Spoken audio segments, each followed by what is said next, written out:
welcome to the Deep Dive. Today we're navigating a really complex and honestly fascinating landscape: the growing presence of artificial intelligence within our judicial systems. That's right. It's something that, used to feel pretty hypothetical, but now we're seeing it pop up in actual courtrooms. And it's definitely sparking some big questions about justice itself. Exactly. So our goal in this deep dive is to, cut through some of the noise and give you a clearer picture of where AI stands in law today. What's its potential? What are the sticky points we need to watch? And we've looked at quite a mix of sources reports from India, Colombia, the US, the UK, plus some academic work comparing AI directly to human judges. Yeah, it gives a real global snapshot, doesn't it? You can see different places taking quite different paths, which is, interesting to compare. It really is. Still very early days, though. Definitely. So let's dive into the big question that keeps coming up for me. Can AI actually be a judge? Or is it, always going to be more like a high-tech assistant? Okay, maybe let's start with some early examples. How about India? Good place to start.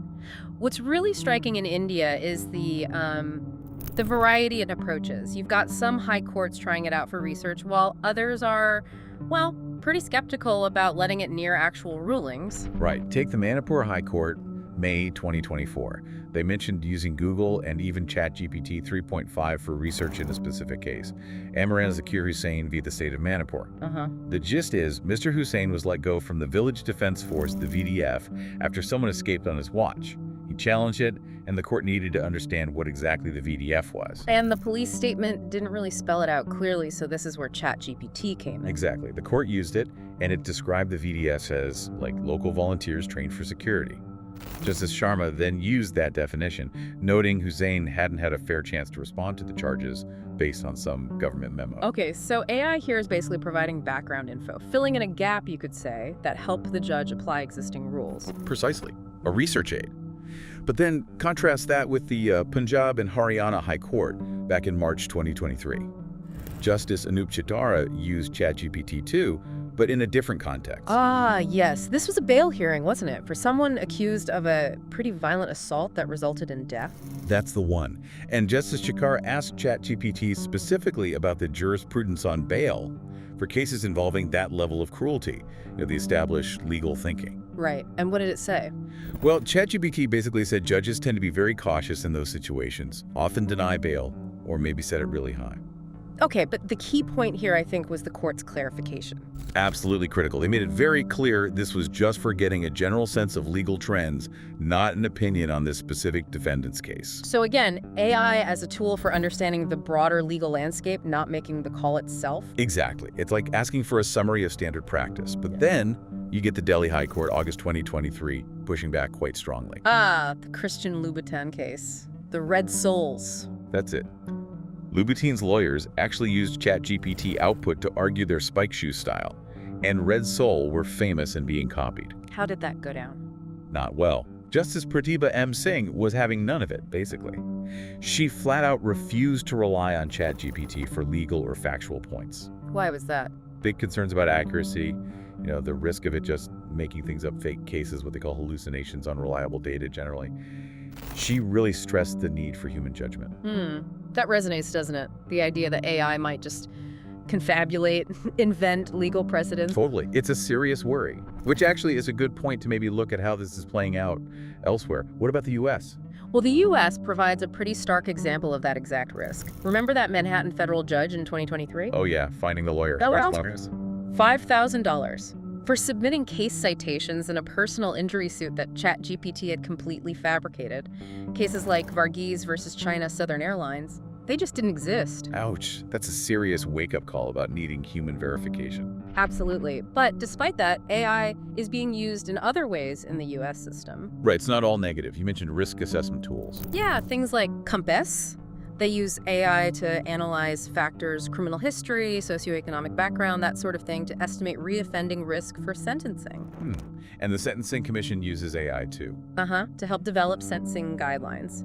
And on a simpler level, you see chatbots answering basic questions about court procedures, trying to improve access to information, Okay, so a mix of analytical tools, guideline development, and basic admin help. What's the picture in the UK? The UK seems pretty cautious, similar in some ways to that Delhi High Court view. They issued guidelines in late 2023. And what do they say? Basically, generative AI is okay for simple stuff, summarizing documents, drafting emails, maybe presentations, but they explicitly warn against using it for legal research or analysis. Interesting. So drawing a line there, similar to India in some respects. Yeah, a reluctance to trust it for core legal reasoning. But they have embraced technology for efficiency. The digital case system in Crown courts started around 2020. That's not AI judging, though, is it? It's more Right. about process. Exactly. It digitizes case files, allows real-time remote access for judges and lawyers, digital evidence submission. It's about streamlining, cutting down paper, making things faster and more accessible, using tech to improve the mechanics, not the judging itself. Got it. Okay, that makes sense. Now, China's smart court system, that sounds, well, potentially quite different, more integrated. Oh, definitely. China's system uses AI much more extensively. It analyzes huge numbers of past cases to suggest relevant laws, precedents, It's just precedence. Wow. and even recommends sentences based on similar past cases.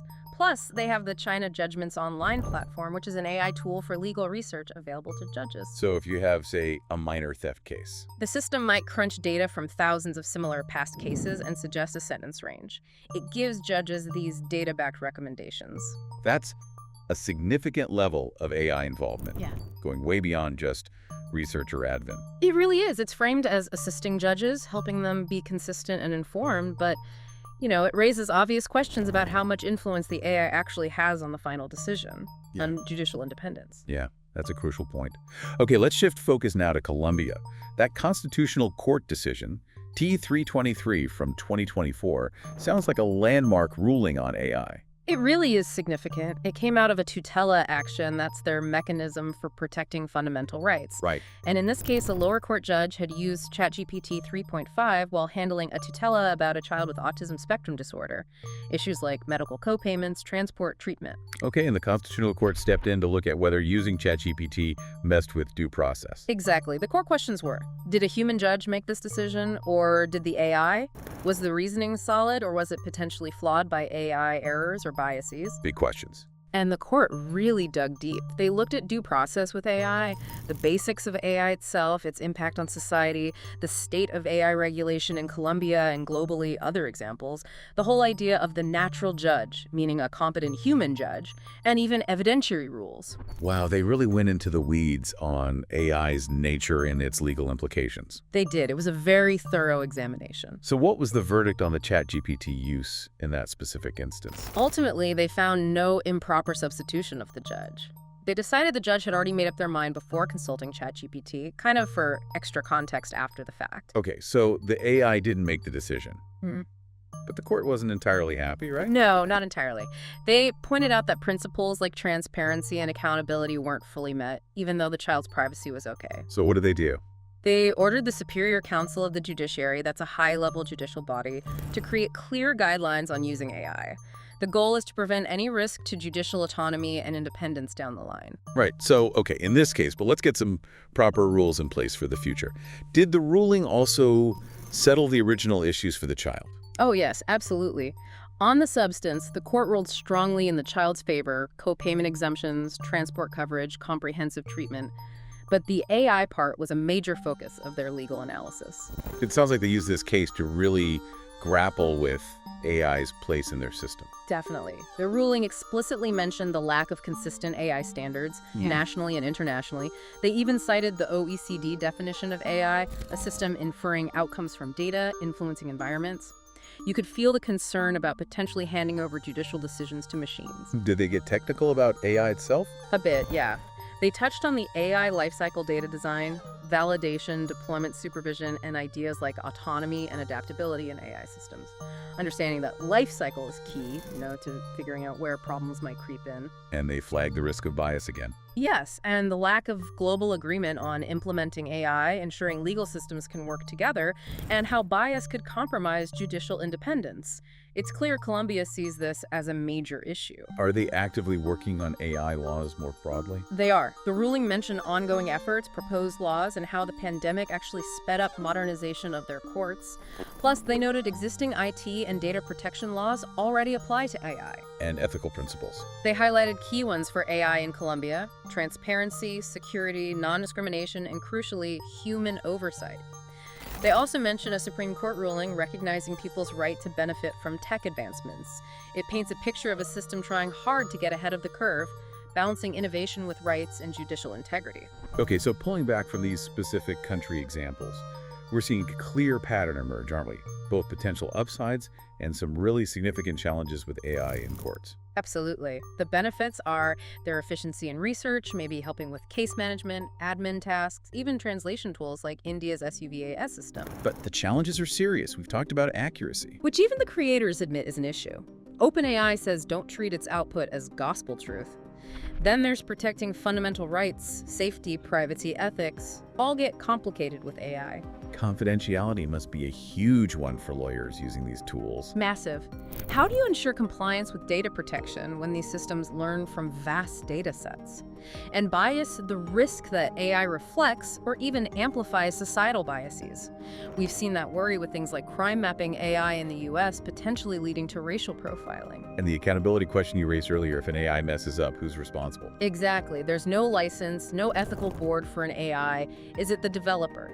The user? It's a legal gray area. Plus the risk of just relying too much on it, letting automated bias creep in. And what about competition, misuse of data? The consequences of errors when you're dealing with people's freedom or fundamental rights are just immense. They really are. It's not like a typo in an email. Errors here can have profound impacts. This brings us nicely to that academic study you mentioned, the Posner and Saran one, comparing GPT-4 to human judges.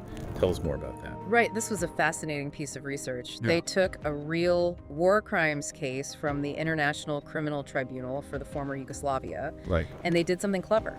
They presented the case facts, but varied how the defendant was described, sometimes sympathetically, sometimes not. They also tweaked the direction of the legal precedent they provided.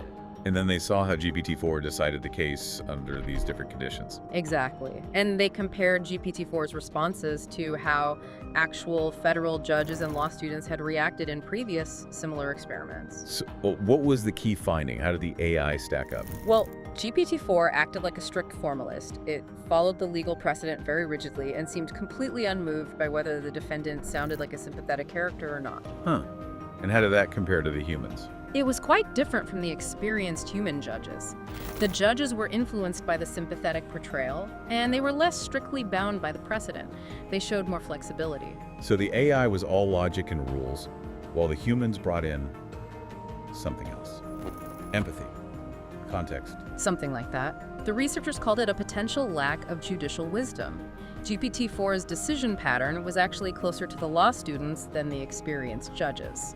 Interesting. So maybe that wisdom is something that comes with experience, nuance, things AI currently lacks. That's the suggestion. The AI is good at applying rules, but maybe not at knowing when strict application might lead to an unjust result. Did they try to make the AI more human?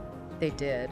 They tried prompting GPT-4 to consider factors like sympathy, but it basically dismissed them as legally irrelevant. It stuck to its formalist guns, suggesting it's pretty deeply baked into how it works. So the takeaway isn't just that AI isn't yet as good as a human judge. Right. The study suggests it might be fundamentally different, that the way human judges sometimes deviate from strict formalism isn't a bug, it's a feature. It's about balancing rules with justice, with the social context. Which implies AI might be great for support, for research, for rule-based stuff. But maybe not for replacing the core act of judging, especially in complex cases needing that nuanced human element. It echoes what people like Chief Justice Roberts have hinted at. Maybe judging requires something uniquely human. It really makes you think about the nature of judgment itself. Okay, so as we wrap up this deep dive, the picture seems pretty clear, doesn't it? AI offers real potential for efficiency, for augmenting judicial work. Definitely. Research, admin, translation, lots of possibilities. But as we've seen, the challenges are substantial. Accuracy, bias, protecting rights, accountability, these are huge hurdles. And the legal world is clearly scrambling, or at least actively working, to figure out AI's proper place. Guidelines, regulations, court rulings, it's all happening right now. It's a very dynamic space. Which leaves us with that final kind of provocative thought, doesn't it? As AI gets more powerful, how do we make absolutely sure it serves justice without losing the vital human parts of our legal systems? And what biases might we be building into these systems without even realizing it? How do we stay vigilant about that? Exactly. It's definitely something for all of us to keep thinking about as this technology continues to evolve so rapidly. Thanks for joining us on this deep dive. Indeed. And we really encourage you, the listener, to keep digging into these questions. The ethics, the balance between AI help and essential human oversight, it's critical for the future of justice.